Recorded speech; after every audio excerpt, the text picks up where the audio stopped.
Hi, welcome back, my dear student. On this lecture here, we are going to be exploring heading. All right, and the heading tag is actually a little more than what I showed you in the last lecture, and I want to show it to you in this one. So what we're going to be doing is we're going to go to the blank.html. This is what we are going to be doing all the time. All right, so blank.html.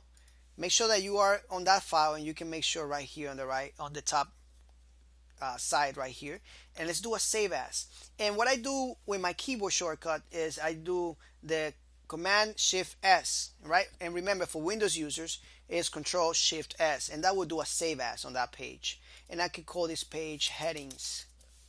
All right, so remember that you can always go to file and do that save as right here. Okay, so now that we have that document, let's go ahead and name it. Let's just name it headings right here on the title. I'm going to show you what that title keyword is right here.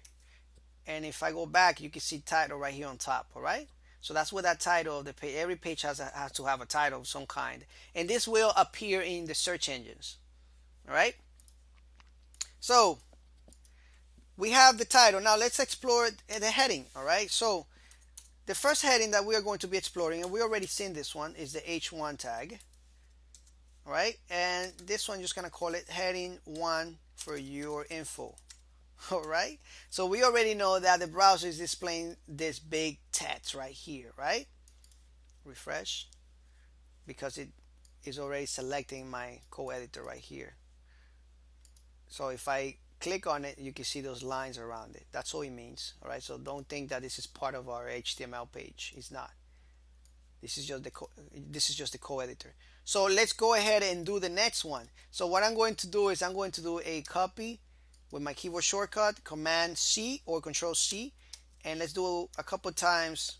Actually, I press the Command C again, and I copy that empty space. But let's do Command V or Control V to do the pasting. And I'm going to change this. I'm going to show you that if we wanted to, we can make an H2 tag also. I'm gonna grab this, I'm gonna push it all the way there so that way you can see it.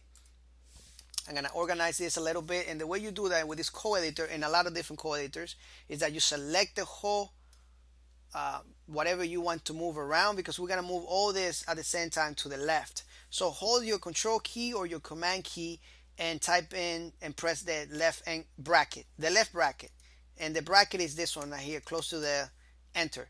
That's the left one, and this is the right one, right? So when I say bracket, square bracket, that's the one that I mean. Select, and you can move it to the right too if you want, all at the same time. Really cool feature, right? So we're gonna change this to H2. Let's change this to H3. Let's change this to H4. Actually, oops, that's H3 also. H4, H4, and I just want to show you the difference. Two more. Let's use that. Move it to the left. Put a little space there. Make sure that this is 5, 5, 6, and 6. Save it. Command S or Control S, and let's go to the browser. See what we have here. There we go, and let's make it a little smaller so you can see the difference. There we go. As you can see here, the only difference here with this formatting is that the size changes. So this is the H1, H2, H3, H4, H5, and H6. All right. So this is how you format headings in HTML. Thank you so much for watching. On the next lecture, we're going to discuss some more popular elements that you should know about from HTML. Thank you, and have a wonderful day. Take care.